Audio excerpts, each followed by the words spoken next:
Bom, muito bem-vindos a todos, muito obrigado por estarem presentes. Para nós um prazer receber aqui tão ilustres convidados, não é? E, portanto, o Alexandre Marcos Pereira, um prazer estar aqui. O António Choupinha e com esta parceria com a Fundação de Serralves, que é uma maravilha. Portanto, António, eu dava-te primeiro, se calhar, a primazia, não é? De arrancar, não sei... Acho que todos depois queremos dar umas palavrinhas, não sei, claro. Dentro daquilo que for o escalonamento necessário, mas acho que temos aqui uma boa casa. Espero que tenham sobrevivido a este tempo tão difícil. Fico muito satisfeito de estar a ver tão boas caras e gente tão conhecedora num dia de tempestade, num dia super difícil, não é? Que está afetado por várias circunstâncias, numa sexta-feira. E, portanto, mas acho que o motivo é tão bom. É um bom motivo. Eu acho piada, porque parece o pessoal em Los Angeles quando chove. Então, choveu, eles ficam em pânico quando chove, porque não estão habituados à chuva. No Porto chove todos os dias. Sabes que nós os dois somos do Porto, mas sabes que isso em Lisboa tem um bocadinho... É um peso muito grande. Bom, António, passo-te a palavra. A primeira palavra não vai ser minha, posso já dar uma segunda. A primeira palavra vamos passar um curtíssimo vídeo, que no fundo é uma sinopse do grande vídeo que estava na exposição do Álvaro Alto, cujo livro, o catálogo que temos hoje para apresentar, é esta resenha. E, portanto, se calhar primeiro vemos esta sinopse do filme e depois, então, algumas palavras.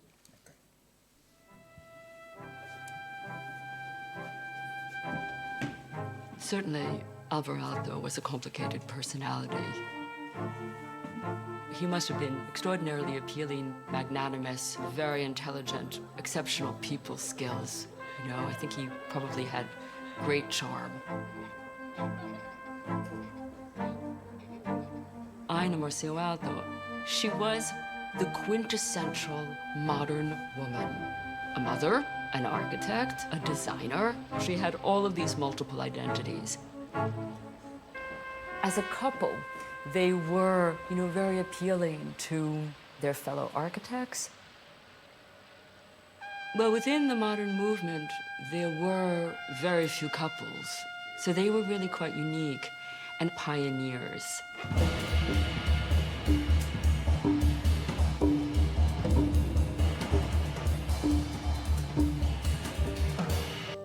Regardless of how the drawings are signed, they clearly worked as a team.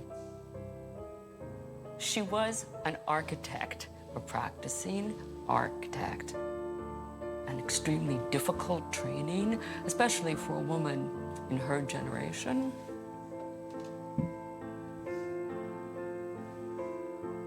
We'll never know where the division is between the two. We can speculate, but we won't know. Aina was certainly the one who was a trained carpenter. Álvaro Alto wasn't. Aino ei ollut mikään perheenäiti siinä mielessä, että hän olisi ollut sidottu ja oli jatkuvasti töissä. Tässä talossa oli keittäjä ja lastenhoitaja. He loivat kokonaan uudenlaisen kalustekielen. Aino vastasi satojen Arctic Alto-kalusteiden suunnittelusta. The Alto name became the brand. Alto furniture was the single most popular brand of modern furniture in the United States of America until, the end of the 1940s.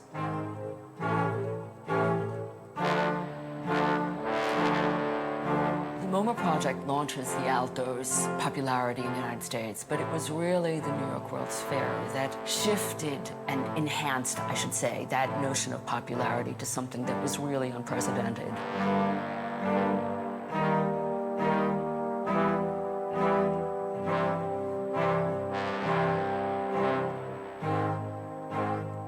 He lectured at Yale, he lectured at the San Francisco Museum of Art, and the theme was generally the humanization of architecture. The American press was obsessed with Aina Marcio Alto. It wasn't just the popularity of Álvaro Alto, it was also Aina. This young woman, she dies of cancer in 1949. Here's Álvaro Alto. Their two children.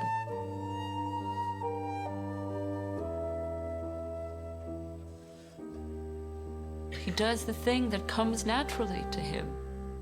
He draws.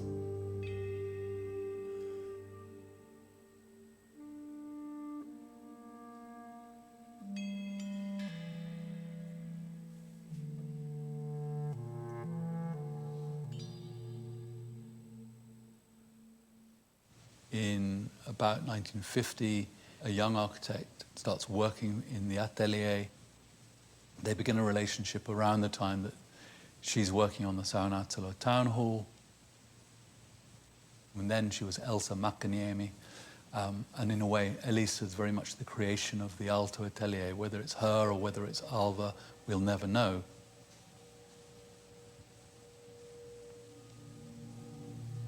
You know, they create this new woman in a way, change her name.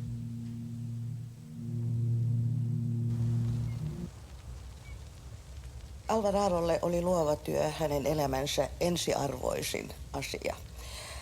Se tietenkin, että itsekin olen arkkitehti ja saatoin osallistua tähän puoleen hänen elämässään niin kiinteästi, oli varmasti onnellista. Muutoin olisin ehkä tuntenut itseni kovin ulkopuoliseksi. Mutta edellytyksenä oli tietenkin, että hyväksyin tämän hänen tärkeysjärjestyksensä. A plot comes up on Tiilimäki. The Aaltos build and design this new atelier. It's this beautiful garden space, almost a sort of little theatre. Aalto kind of studies the way the ruined theatre tumbles down into the landscape, into nature.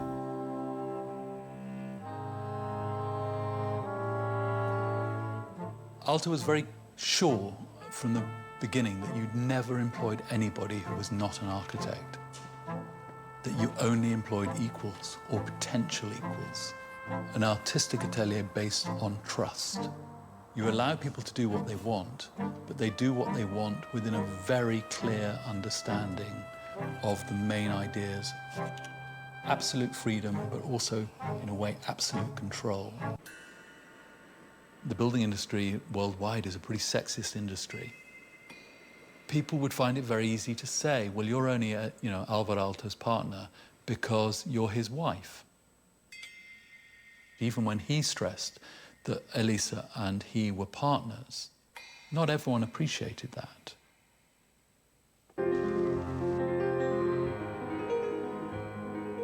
Elisa's been slightly in Aino's shadow because it's very easy to see Aino as the original partner, the original equal.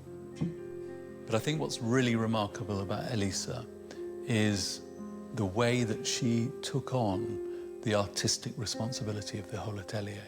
And she did that really for the last 10 years at least of Alvar Aalto's life.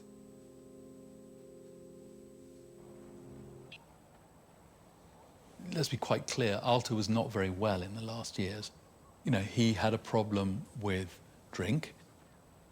After that huge surge of building that lasted from sort of 1949 through to the mid-1960s, there aren't a huge number of new projects. Now, part of that is that in Finland, there had been quite a reaction against Alvar Aalto's work. Inevitable, if you're a shark in a goldfish bowl, you'll cause reactions. Frank Lloyd Wright sanoi minulle, ei ole enää sitä Amerikkaa, joka oli minun. Ei ole enää sitä Englantia, ei Saksaa eikä Japania, jota rakastin. Demokratia on mennyttä. Amerikka on kehittynyt paljon imperialistisemmaksi kuin meidän aikana. Ja samalla itsekylläiseksi tavalla, joka tietää sitä, että kulttuurillit ystävämme eivät täällä merkitse yhtä paljon kuin ennen.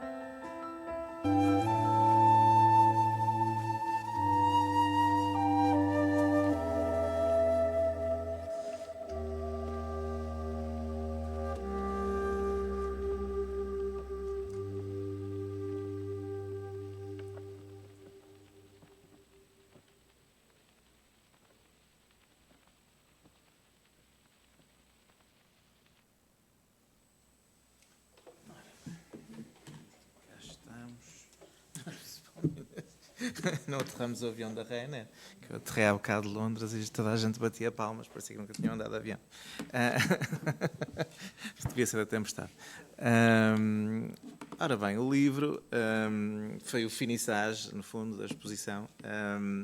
É uma resenha do conceito expositivo que está muito patente nesta visão de que a obra dos Aalto, apesar de serem céticos, acho que posso dizer, em relação à religião, viram na religião uma oportunidade única, não só de poderem construir mais projetos, mas também de reinventarem, de certa forma, a fé luterana, dado que a fé luterana era a estratégia fundamental para segurar a fronteira, a jovem fronteira do país Finlândia com a Rússia, que depois até mudou em 40, e daí a biblioteca de Viipuri e do Alvar Aalto hoje está na Rússia. E, portanto, quem nasce na Finlândia ainda hoje é luterano. É preciso pagar e preencher uma série de papeladas se uma pessoa não quiser ser luterana.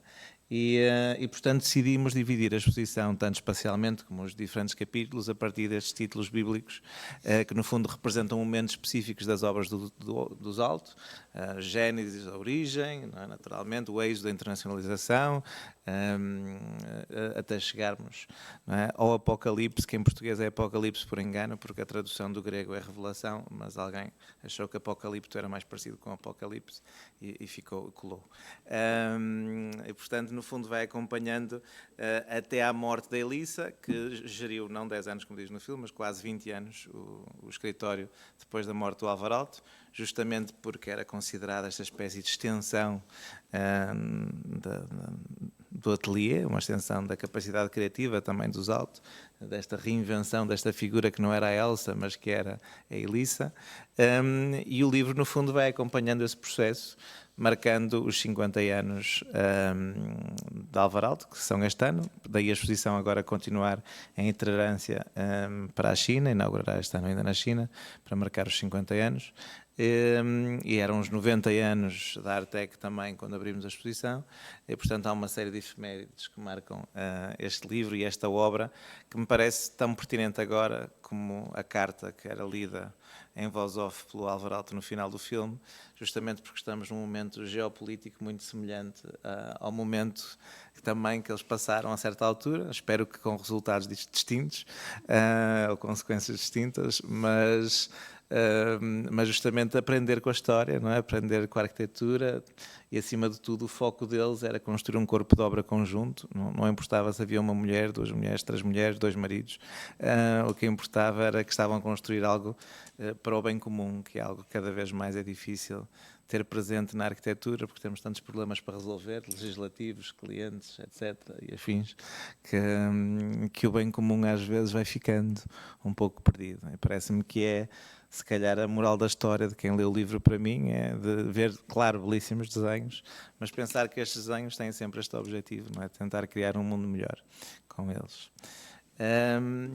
Eu, se calhar, não sei quais são os slides que o Alexandre trouxe, se calhar devia-te apresentar. Fui indelicado enquanto apresentador da comissão. O Alexandre, muito simpaticamente, quando começámos a exposição, mandou uma mensagem no Instagram a dizer: olha, eu estive nestas obras todas do Alvar Aalto, num périplo por obras do Alvar Aalto, e ia sempre publicando todos os dias fotografias novas do Alvar Aalto. Eu achava um piadão, porque eu estava nas obras à medida que tu ias publicando algumas, e portanto achei que fazia todo sentido, não é, convidar-me-te para também partilhares um pouco esta tua experiência da vivência das obras, e a tua história com a Finlândia também. Com o Aalto. E com o Aalto, exatamente. Então, antes de mais, quero agradecer o convite. Para mim é sempre um prazer falar sobre o Aalto. O Aalto e a arquitetura do Norte e do Sul, e das misturas das coisas. Eu vou ser o mais breve possível, à maneira finlandesa, que fala um pouco, tirando o Alvar Aalto, que não devia ser pouco, falava muito. Não era água, não era água. Não, mas eu peço desculpa, estou com uma voz um bocadinho coisa, mas pronto, mas isto já passa. Não, eu ando aqui a pensar como da minha relação com o Aalto e com a arquitetura do Norte. E primeiro tinha aqui um roteiro, mas depois hoje estava aqui a pensar e cruzei-me com esta, tinha 3 imagens, vou começar pelo fim. Isto são 3 imagens que eu tirei da última visita que eu fiz à Finlândia, não por acaso, com o meu filho António, que está aqui, que vive na Estónia, que é o último capítulo da minha relação com o Norte da Europa. E por isso, nos últimos 3 anos, eu tenho as minhas férias são passadas na Estónia, na Finlândia, no Báltico. No Báltico, basicamente é isso. E depois, quando estava aqui a ver esta coisa, lembrei-me de uma fotografia. Esta fotografia, que eu gosto muito, que estava numa exposição em Helsínquia, no Finlandia Hall, uma bela... eu tenho uma coisa a dizer. Eu não vi a exposição em Serralves, pronto. Mas vi outras. Não leva a mal. Pronto, mas vi já outras. Já vi para aí 5 exposições e vi as obras e não sei o quê. Por isso, e tenho muita pena de não ter visto. E então, esta fotografia do alto, que eu gosto imenso, que é ele em estudante, em Helsínquia, e que quando vimos lá a fotografia lá no Finlandia Hall, é uma fotografia muito icónica, porque o alto, vê-se logo que é aquele senhor que está ali, é completamente diferente dos outros todos. Ele é estudante em Helsínquia e por isso cruza-se com outras memórias.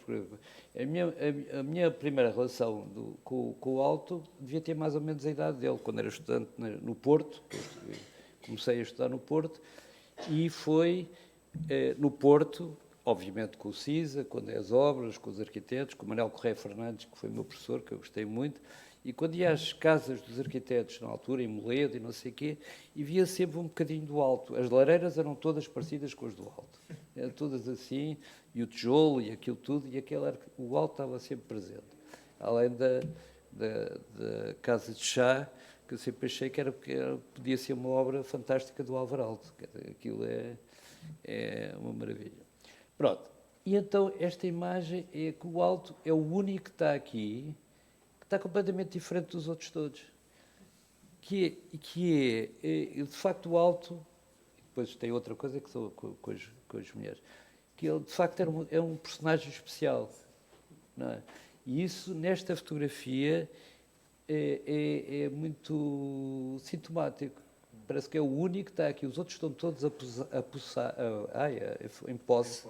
E ele está como se estivesse ali a trabalhar no ofício. Pronto. Outra imagem, já agora, não sei se... como é que é? Para a direita. Aqui? Sim. Pronto. Esta também foi... estas são todas lá esta é no sanatório de Pai Mio. Num corredor lá dos quartos, e é uma fotografia do alto com o Aino. Isto não é na sua amada Itália, isto deve ser para aí na Noruega, num fiordo, outra coisa, e é outro assunto que é fundamental, que não é só no alto, que é as viagens. Não é? O alto, e aliás a sua relação que ele tinha principalmente com a Itália, que ele falava sempre, e eu sempre vi o alto como uma síntese entre o Mediterrâneo e o Báltico. Que, aliás, não é uma coisa completamente única no norte da Europa. Quer dizer, já vem desde todos os seus colegas, o Jacobsen, o Asplund, que ele tanto admirava, o Leverance, etc. Todos fizeram a sua viagem para o sul. Mas o alto, nas obras do alto, não é? Do alto e da Aino, principalmente do período com a Aino, é essa relação em que nada daquilo seria possível se ele não tivesse feito as suas viagens à Itália, não é?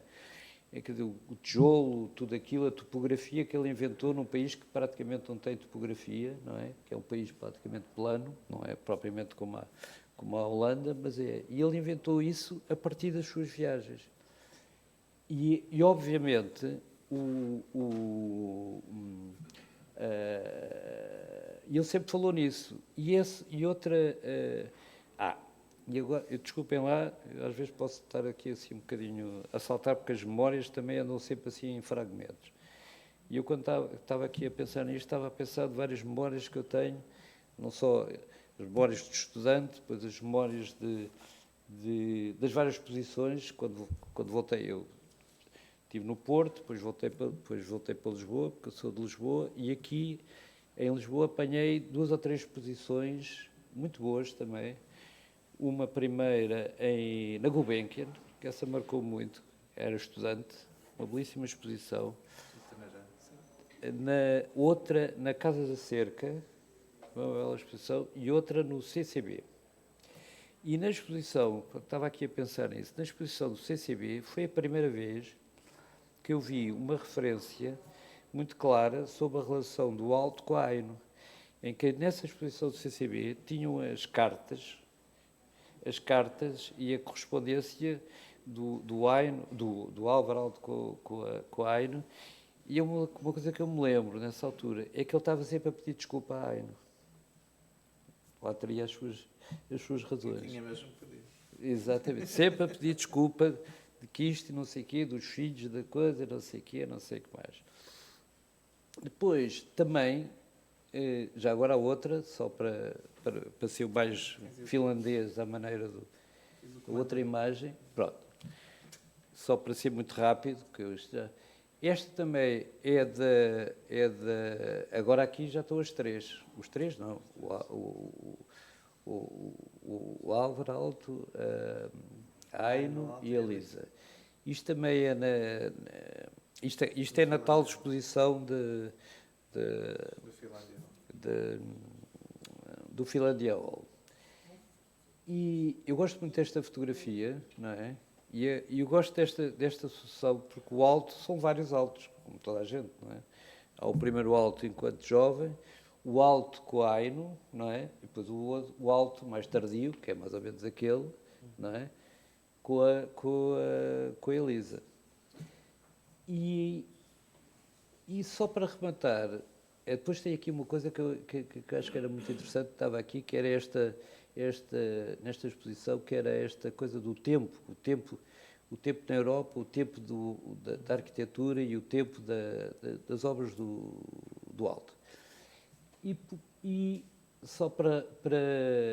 Isto é a última, que isto era assim uma coisa muito breve, para não me tornar muito prolongado. Que queria também me lembrar nestas várias memórias que tinha, que eu falei das várias exposições, mas depois, quando estive cá em Lisboa, quando voltei para Lisboa, o meu professor, e depois com quem eu trabalhei, enfim, tive uma relação muito longa, foi o Manuel Tainha. O Manuel Tainha, que acho que as pessoas conhecem, arquiteto, que também tinha uma relação muito próxima com o Alto, que aliás eu recuperei aqui um texto, que eu acho que muitos de vocês já conhecem, um texto do Álvaro Alto, que é A Truta e a Corrente, que é um texto maravilhoso. O Álvaro Alto não era propriamente um grande escritor, não era propriamente a sua praia, nem mesmo pedagogo, ele falava sobre isso e falava. Mas neste texto, que é um texto que foi publicado a primeira vez em 48 na Domus, e Tainha foi a primeira vez, ele traduziu e publicou nos anos 50 e pouco, na arquitetura, traduziu da Domus este texto do Alto, que é um texto que diz o texto é relativamente pequeno, mas ele neste texto fala das várias coisas que são centrais na vida e na obra dele. Primeiro, fala logo na relação com a Aino. Diz que refere a exposição que tiveram em 33, em Londres, e não sei o quê, das obras da Aino e dele. Depois fala da Itália, claro. Depois fala de uma coisa que eu acho fundamental no Álvaro Alto, que aí também devo ao Manuel Tainha ter despertado para isso, que o Alto era muito, principalmente na arquitetura, que era a relação entre a planta e o corte, que só se percebe as obras do Alto, e ele fala nisso, na interligação, lá no texto, fala também sobre as relações da arte, das várias artes, e fala na relação entre planta e corte, e que dá uma coisa, e vou dizer isto só para rematar, uma das coisas, a primeira vez que eu fui ver, que eu visitei uma obra do Alto foi nos anos 90, estava a fazer a Biblioteca de Sintra. E andava a estudar, claro que uma obra que estudei, nunca visitei, porque agora é muito difícil, era a Biblioteca de Viipuri, que é uma obra fabulosa. E, de facto, a Biblioteca de Viipuri, como grande parte das obras do Alto, só se percebe fazendo a leitura entre a planta e o corte. Senão não se consegue perceber que é realmente aquela relação espacial e a luz. E a forma como ele trabalha a luz é como um escultor.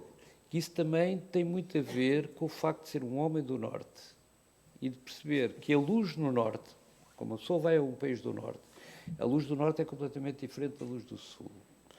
E é um bem precioso e muito diferente do que é que se passa cá no Sul.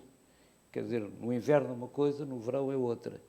E, de facto, não é só o Alto, mas o Alto trabalhou isso de uma forma raramente notável, como outros, e que tem a ver com o corte. Isto é para dizer, quando fui, a primeira vez que fui, foi a Rovaniemi. Estava na altura da biblioteca, e estava a estudar, e fui ver a Biblioteca de Rovaniemi, que apareceu ali naquele belíssimo filme da coisa. E, de facto, é uma lição, a forma como ele trabalha, a luz, o corte, aquilo tudo, e a escala.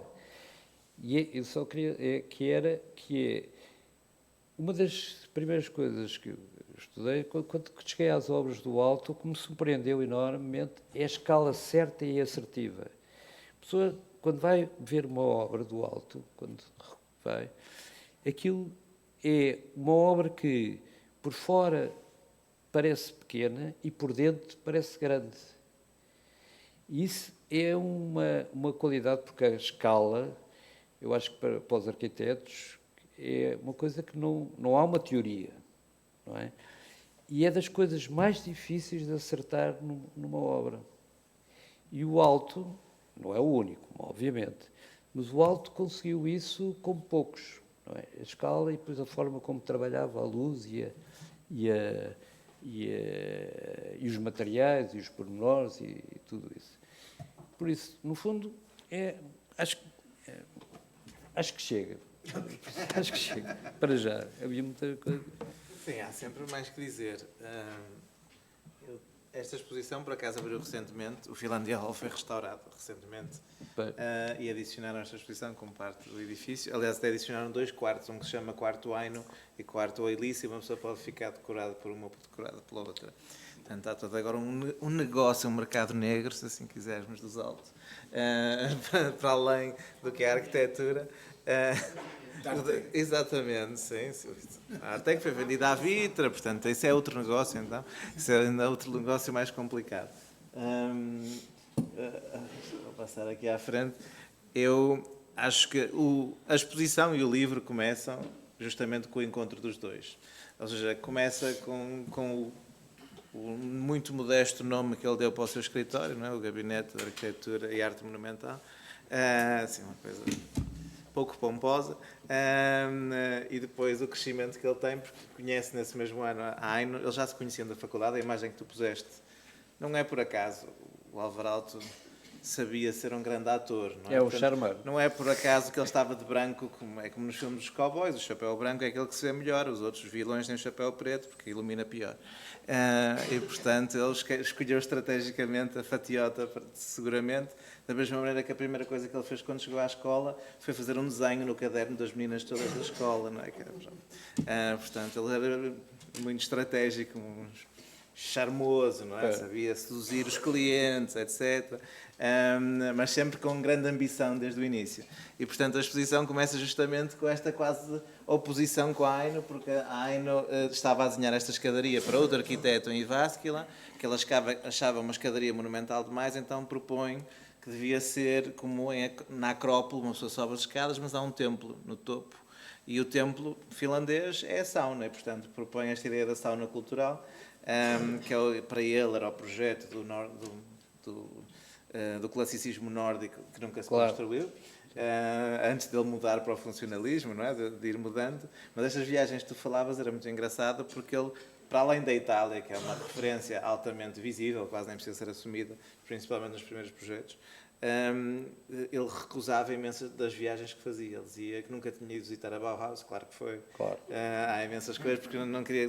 Porque, por exemplo, sei lá, os quartos dos médicos no sanatório de Paimio podiam ser casas do Grópios, eram as casas dos mestres em Dessau, e, portanto, há toda esta evolução que se vê no trabalho deles, que se via na exposição e que se vê agora no catálogo. E uma, para mim, das mais bonitas, porque foi uma descoberta quando estava no arquivo, foi este projeto do maior concurso da história da arquitetura que ninguém conhece, que é o concurso para o Farol Memorial de Colombo, na República Dominicana, e que teve 455 participantes de 48 países.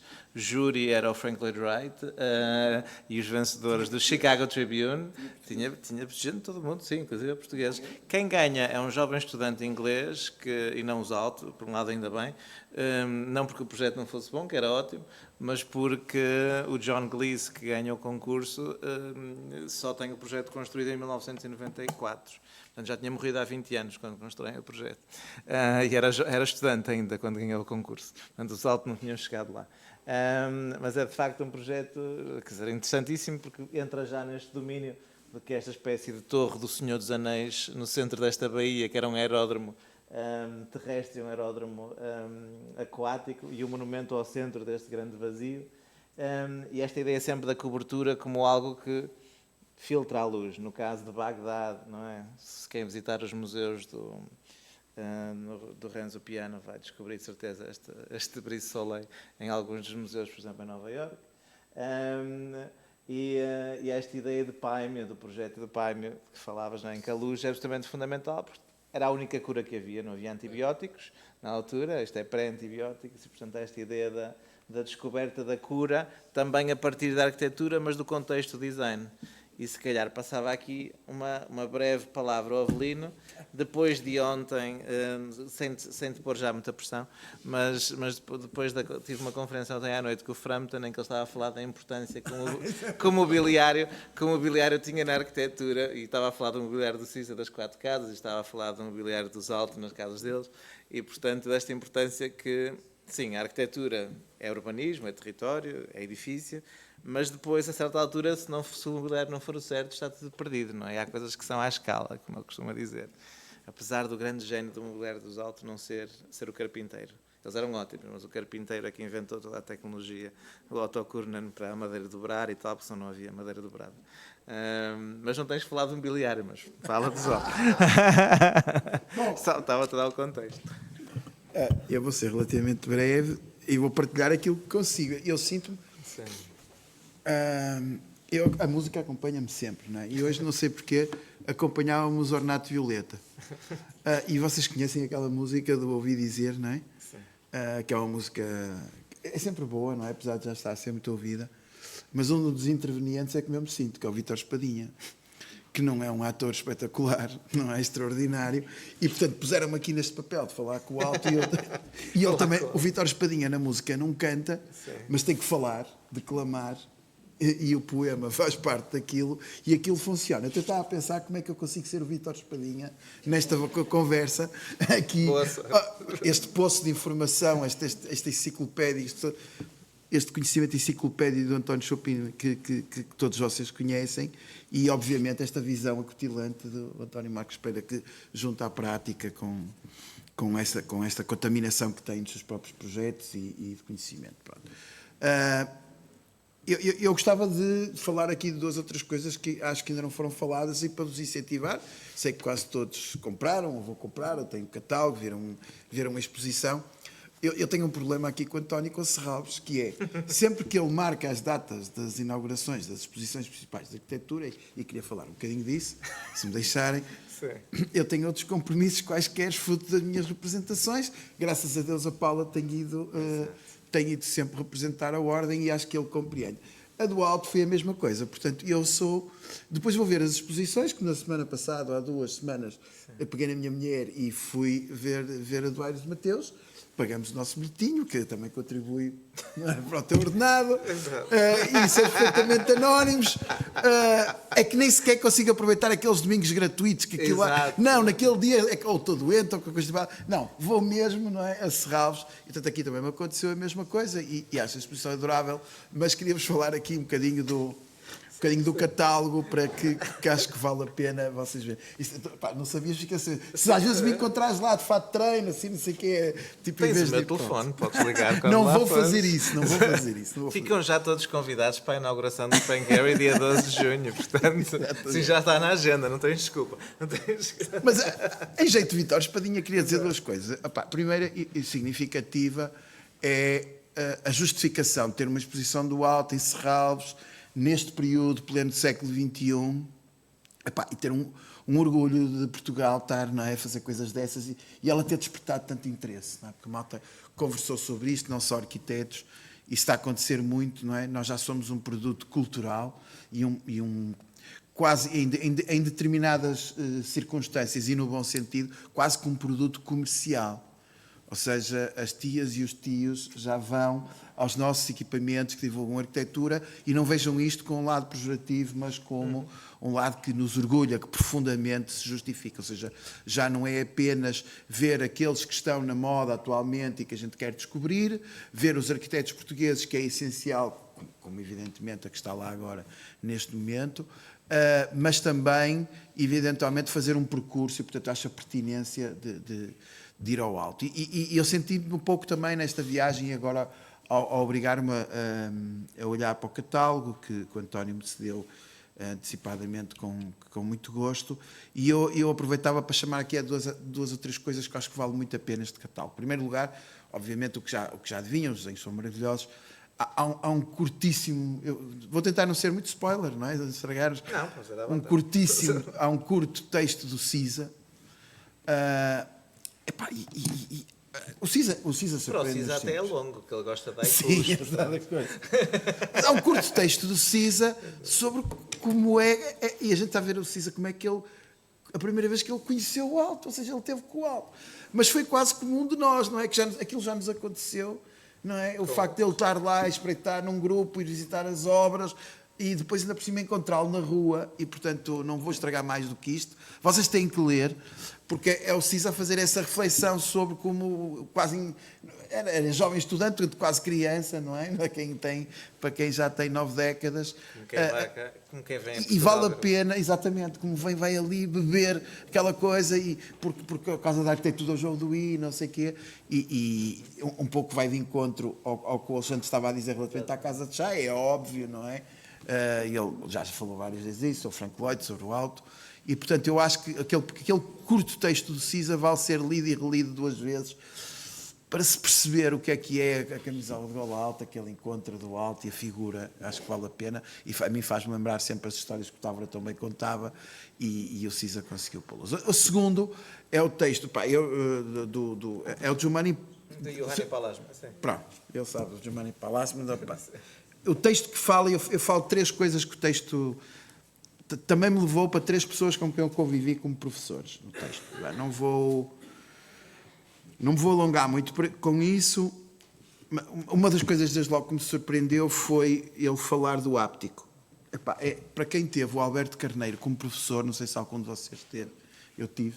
Tu tiveste? Eu não. Tu lembras-te que o Alberto Carneiro nos matava com o áptico, não é? Sim. Esta relação entre o óptico e o ático, e é um autor que escreve Olhar com a Pele, não é? Ou seja, a sua grande obra é Olhar com a Pele. E Olhar com a Pele, realmente, é o que a gente sente dentro das obras do alto, é isso, é que a gente está a olhar com a pele, está a olhar com o corpo todo, está o corpo todo ali, não é? Que nos deixa toda aquela sensação de vivência, e isso era o que o Alberto Carneiro, um grande escultor, nos obrigava a experienciar, primeiro, a experimentar antes de desenhar. Quer dizer, que nós não conseguíamos desenhar se não percebêssemos o áptico, a dimensão áptica uma espécie do 6º, 7º sentido, e, portanto, e esse retorno que faz aqui no texto, acho que vale a pena ler, porque quando a gente olha para a Vila Mairea ou mesmo para o Sanatório, qualquer um dos desenhos, eu acho que o percebo. O segundo, e portanto a figura do carneiro veio-me logo à memória, obviamente. Depois, a tradição. E o tema da tradição. E este tema da tradição é uma coisa que eu tenho aqui pessoal, porque eu tive também em Barcelona o António Armesto, como professor, não sei se alguns de vocês conhecem, mas eu andava a estudar as coisas das utopias e o facto de haver coisas entre os futuristas e os tradicionalistas, e fomos sempre parar ao alto nesta discussão, lembro, e recordei novamente também no que ele fala sobre a tradição, e ele e outro professor que eu estive lá em Barcelona, que era o Carlos Matiaris, que nos deixou há pouco tempo, também um professor extraordinário, e eu lembro-me perfeitamente da grande lição que eles nos davam, que é a tradição significa presente, a tradição significa atualidade, não é? A tradição não pode estar a significar o passado, só deixa de ser tradição, o que é óbvio, portanto, o alto é presente também, e aqui também acho que isso me parece óbvio.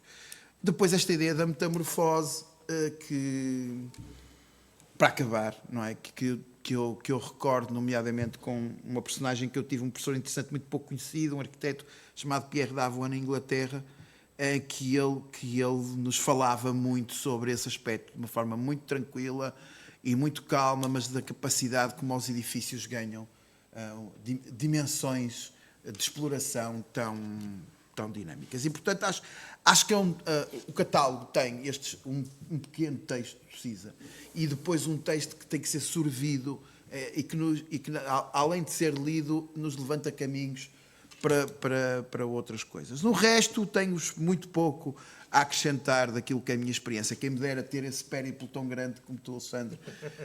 Eu tenho lá no escritório o Jorge, que trabalha comigo, também fez uma dessas. Fizeram uma viagem. Atenção, eu adoro o Báltico, conheço Lituânia, Letónia, falta-me a Estónia, mas conheço depois Finlândia, Noruega. Dentro do pouco lá fui e, obviamente, também já tive a oportunidade, pelo menos à volta de Helsínquia, e acabamos nesta partilha, não é? Partilha como arquiteto, de falar daquela que foi a experiência que tive com o alto, nomeadamente do tempo que tive em Helsínquia e que consegui retirar da minha agenda, obviamente, o Philander Hall e dar ali à volta, mas o que mais me impressionou foi um domingo de manhã, que recordo, e acho que os desenhos aqui também são muito bonitos, a Casa da Cultura, não é? Subir até lá acima, e num bairro, e eu tive a sorte, e eu tive a sorte de chegar lá num domingo de manhã em que aquilo estava cheio de crianças e pais, e eu de repente estar um elemento estranho no meio de uma vivência totalmente de bairro, de um acontecimento que era meio de escoteiros e eles cantavam e dançavam, e de um edifício que estava completamente vivo, e eu entretido a passar as mãos nos corrimãos, em todo aquele material, em que todo o detalhe, em que cada uma das peças era uma coisa fantástica e de um desenho incrível, mas também de uma utilização absolutamente comum nessa vivência, ou seja, nessa capacidade que nós temos de, quando a arquitetura é tão de excelência, de nos fazer habitá-la com simplicidade. É uma coisa tão simples em que tem um conforto, uma palavra que nós agora se calhar não temos usado tanto, não é? Que é um conforto. Aquele edifício, sendo um edifício público, com aquelas crianças e com aqueles pais, era tão confortável, não é? Como quando a gente se imagina na Vila Maireia, como, não é, uma casa extremamente confortável que nos preenche em todos os nossos sonhos e em todas as suas dimensões, não só da arquitetura, mais no sentido daquilo que são a sua estrutura física, mas depois esta dinâmica do mobiliário, do objeto, que eu tenho alguns dos objetos também, como toda a gente, não é? Que há de ter. A minha mulher queixa-se sempre, não é? Lembro-me perfeitamente de termos essa discussão, mas isto é do alto, temos que comprar e é caro. E, portanto, esta dimensão de cerrá-los, de termos agora 2025 e 2026, temos tido a oportunidade de revisitar o alto e olhá-lo, e, sinceramente, senti-me extraordinariamente, não só a ver o catálogo, como a ver a exposição, que continuou a ser uma redescoberta, e eu que tanto gostava de ver as obras do alto, de copiar as plantas do sanatório, quando me pediam um edifício, eu tinha um terreno mais longilíneo, de agora aos 55 anos voltar a olhar e dizer que ainda me falta aprender tanto. E, portanto, é um prazer ter tido pelo menos esta oportunidade de partilhar algumas destas impressões comigo, mas é como vos digo, este Vítor Espadinha cá do sítio,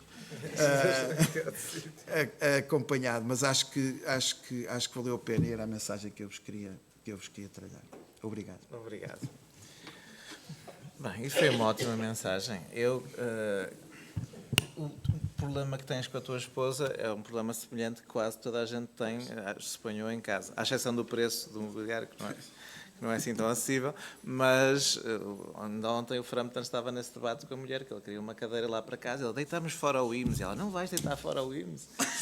Ele diz, eu quero uma cadeira do Álvaro Alto e quero uma do CISA, e ele, mas não cabe em casa, mas depois há assim uns mistérios da arquitetura que eu até deixo aqui, não é premissa para quem agora quiser investigar. Eu tive que investigar muita coisa enquanto estava a fazer a seleção dos desenhos que aqui estão, que parece uma seleção fácil, mas na realidade não é, porque há projetos que são tão conhecidos, mas você pensa, isto até é relativamente fácil. Na realidade, cada projeto tem, às vezes, 8.000 desenhos, e eu sabia que só podia escolher 4 a 6 por projeto. Portanto, escolher aquilo com que uma pessoa, por um lado, se identifica mais, com que se lê o projeto melhor, com que alguém que é arquiteto, mas alguém que não é arquiteto, consegue olhar para aquele desenho e encontrar alguma coisa que o apaixone simultaneamente, é um trabalho, às vezes, também complexo. E espero que o catálogo tenha traduzido isso de alguma forma, e a exposição, como é lógico. E também o privilégio de, durante a seleção, poder visitar estas obras todas quando estão fechadas, sozinho, sem mais ninguém, que isso é que é outro privilégio. Foi cansativo, mas valeu a pena. Não, mas acima de tudo também esta amizade, não é, que tu falavas do CISA com o Álvaro Alto, que para mim a exposição inaugurou nesta altura e não noutra altura, por vários motivos, o contexto geopolítico já falamos, mas acima de tudo porque era o presente de aniversário do CISA, portanto o CISA faz anos em junho e, portanto, o presente de aniversário dele foi a exposição do Álvaro Alto, que era para ele o grande mestre dele. Aliás, algumas das peças que estavam na exposição eram do CISA, a medalha Álvaro Alto do CISA estava na exposição, por exemplo, entre outras coisas, que também está no livro. Aliás, o Álvaro Alto deixou uma impressão digital marcada de propósito na medalha. E há outra esverdeada que é do CISA quando pegou nela, na única vez que pegou nela quando a recebeu, e depois nunca mais pegou porque ela é pesadíssima, portanto não consegue pegar nela com facilidade. E portanto, de alguma forma conta essa resenha.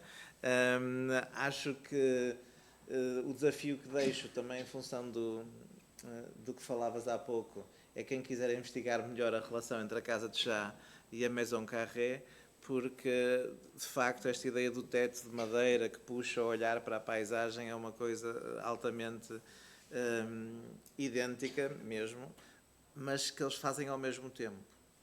Eu tive este dilema durante a exposição, porque para mim sempre foi óbvio que o CISA copiou a Vila Maré, copiou não, mas teve inspiração na Vila Maré, mas não, a Vila Maré acaba a construção um ano depois da Casa de Chá, portanto parece que foi o Álvaro que copiou o CISA. É uma coisa muito estranha, portanto, ele ainda não tinha ido à Finlândia, foi só em 68, portanto há aqui todo um trabalho de investigação para quem se quiser entreter, que acho que é da tese, exato, portanto, eu não me importo ser eu acho, posso só dizer uma coisa, eu estava-me a lembrar duas coisas que o Alto fala no texto da Truta e da Corrente. Eu falo duas coisas que estava-me a lembrar. Uma é a importância, isso, por exemplo, é uma coisa que une muito o CISA com o Álvaro Alto, claro, o Álvaro Alto primeiro, que é, no texto, o Alto falta muito na questão do instinto, que ele é, por isso, em contradição ao racional. E acho que isso são duas coisas que os ligam um ao outro, quer dizer, e por aí, se calhar chegaram aos dois ao mesmo resultado por uma questão instintiva e não, obviamente, por outra razão qualquer. E o instinto tem também a ver com o desenho. E depois também tem a ver com o Lino estava a dizer há bocadinho, da questão dos outra coisa que também o Álvaro Alto fala aqui no texto, que é sobre os pormenores e os detalhes. E o Alto diz que ele sempre entendeu, porque alguém dizia, um democrata qualquer, que os pormenores tinham a ver com... Porque este texto foi encomendado pelo Ernest Rogers, que era o diretor da Domus e da Casa Bélica, que mandou o texto ao Alto sobre a relação entre a arquitetura e a arte abstrata. E ele deu a volta àquilo, o Alto, e escreveu sobre o que lhe apeteceu, também lá falou sobre isso.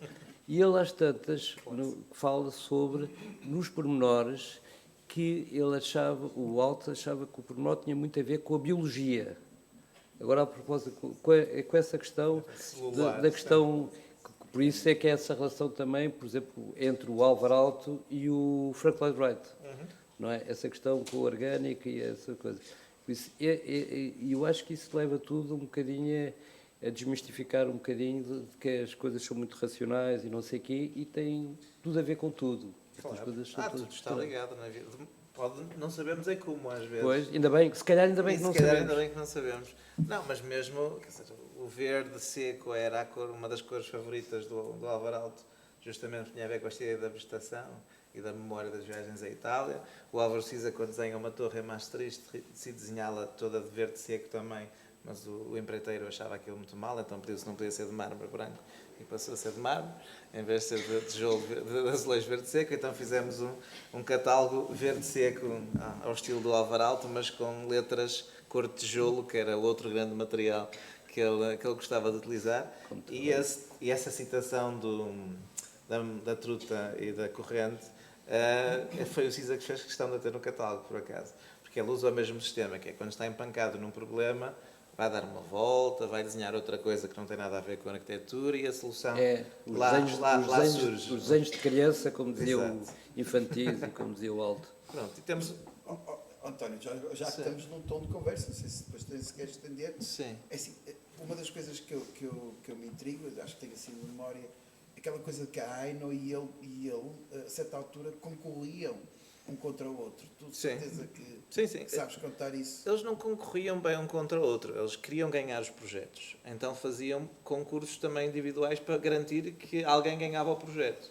Mas eles conheciam um do outro, porque é que assim, há pouco assim de que diziam que não, outros diziam que sim? Não, assim, há um mito romântico de que eles se conheceram, que as sementes, não é, do relacionamento deles profissional e pessoal estava na Faculdade de Helsínquia. Na realidade, eles conheciam-se de vista, de longe, porque eram poucos alunos, mas ela entrou 3 anos antes dele, portanto, ela não estava noutra liga, não é? Já tinha trabalhado com vários arquitetos quando ele não estava a acabar o curso.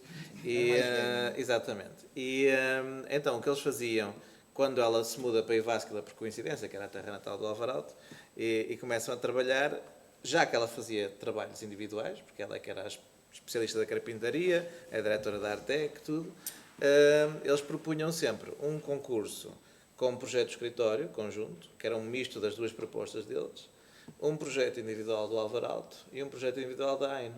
Porque assim entregavam 3 submissões ao concurso e havia uma probabilidade maior de ganhar. É como a lotaria, quanto mais rifas se tira, não é? maior era a probabilidade de ganhar o prémio. Portanto, pronto. E foi assim que eles ganharam, por exemplo, o pavilhão de Nova Iorque. Foram com 3 que ganharam o primeiro, o segundo e o terceiro prémio. Eu acho que se nós fizéssemos aqui hoje tínhamos aqui um problema. Portanto, acho que mais casais com escritórios se calhar começam a adotar a mesma teoria.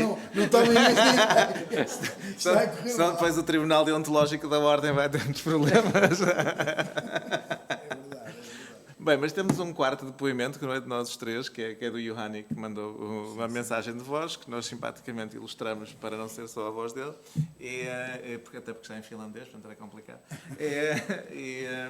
Por motivos de saúde, ele tinha muito gosto em vir a Portugal, mas não podia mesmo, e portanto é o que passa a seguir. Aallon suhde Bauhausiin oli kompleksinen. Hän kielsi loppuun saakka käyneensä Bauhausissa. Paimion Parantolan asunnot voisivat olla Gropiuksen suunnittelemia. Aalto sanoi, että ei hän tuntenut Le Corbusier'n töitä muuta kuin julkaisujen perusteella nuorena. Se ei suinkaan pidä paikkansa.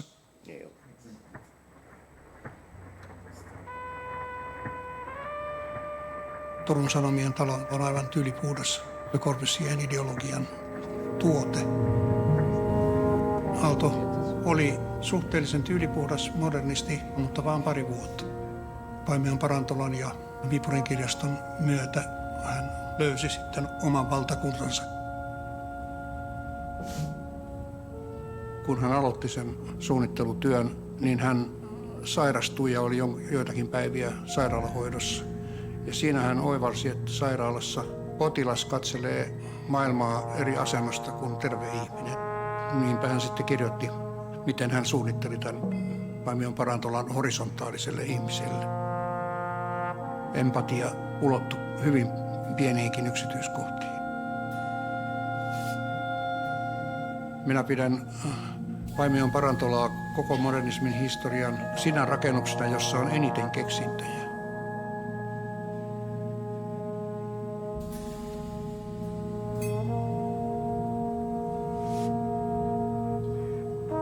Hänellä todellakin oli tavoitteenaan kokonaistaideteos ihan ennätysmäisen pitkälle vietynä.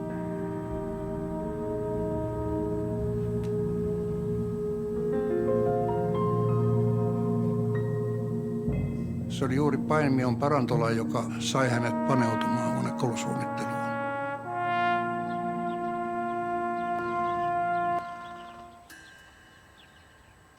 Aalto oli henkilönä loistava kertoja. Yhdessä huoneessa tai tilassa on yksi tunnelma ja toisessa on toisenlainen tunnelma. Samalla tavalla kuin kirjassa on lukuja tai näytelmässä on näytöksiä.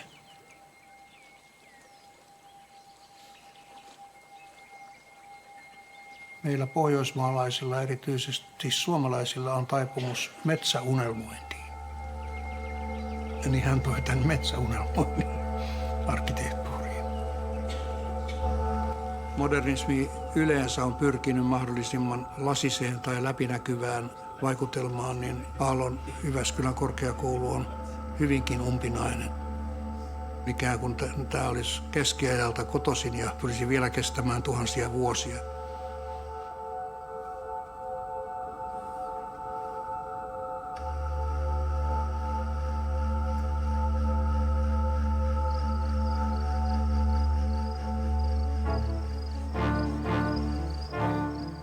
Kunnianhimoisin, jos nyt sitä sanaa voi käyttää, suunnitelma oli Helsingin keskustasuunnitelma tietenkin. Saada suunnitella pääkaupungin keskusta, niin ei kovin monen arkkitehdin uralle osu. Siitä toteutui vaan Finlandia-talo. Aallolle se oli tosi kattera paikka. Hierarkiat ovat arkkitehtuurissa aivan olennaisia. Että kaikki on samanarvoista, se on täysin väärä käsitys. Ja arkkitehtuuri on juuri se ihmisen toiminnan alue, joka luo ne perushierarkiat ja kategoriat esimerkiksi maallisen ja jumalallisen välille. Arkkitehtuuri ikuistaa ja ylevöittää jotakin. Siis silloin, kun ei ole mitään ylevöitettävää, ei ole myöskään arkkitehtuuria.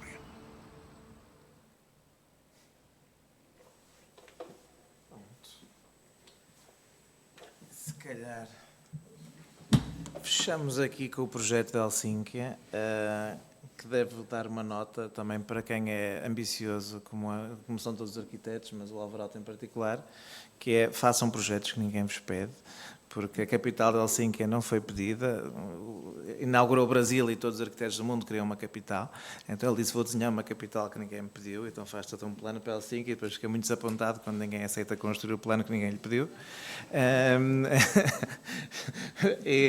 Mas muitos projetos que ele foi inventando sem ninguém lhe pedir foram sendo construídos, portanto às vezes nunca se sabe, às vezes...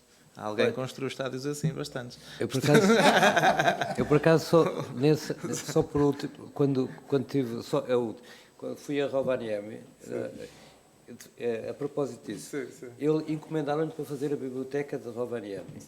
E eu, quando chegou lá, há uma célebre fotografia do alto em que está ele com a biblioteca e já agora fez o edifício da Câmara e o auditório. Coisa.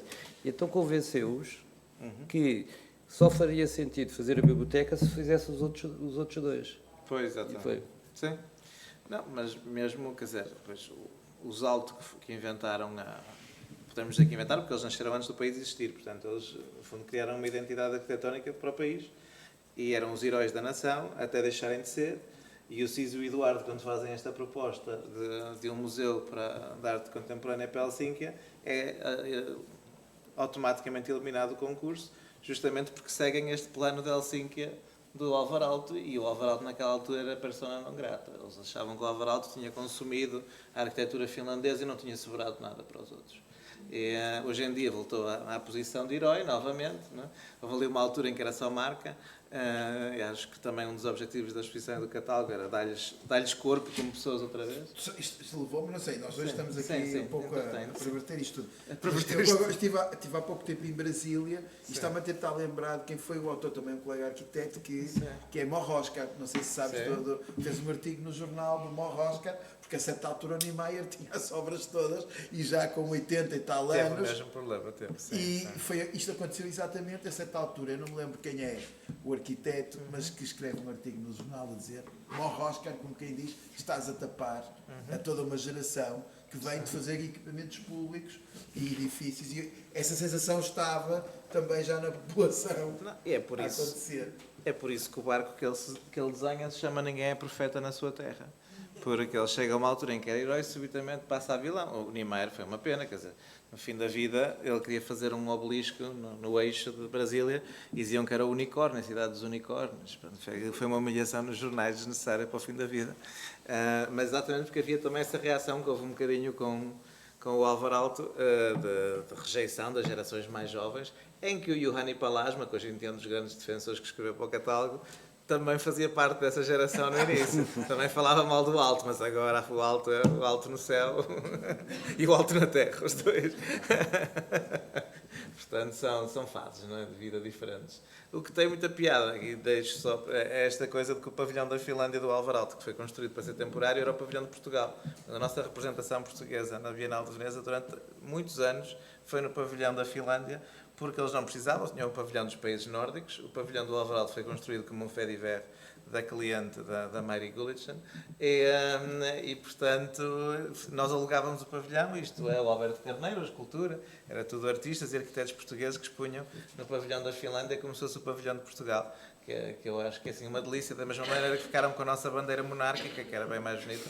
Eu não sou monárquico, mas a bandeira das cores eram mais bonitas. E esta ideia de que o CIS ainda hoje usa, mas que é o desenho da mão, no fundo, ser o diálogo, não é? Daquilo que pensamos. Está. Estas ligações que depois se cruzam na própria Álvaro Siza, e daí a seleção destes arquitetos para a exposição e para este catálogo. Espero que desfrutem. Obrigado a todos pela presença.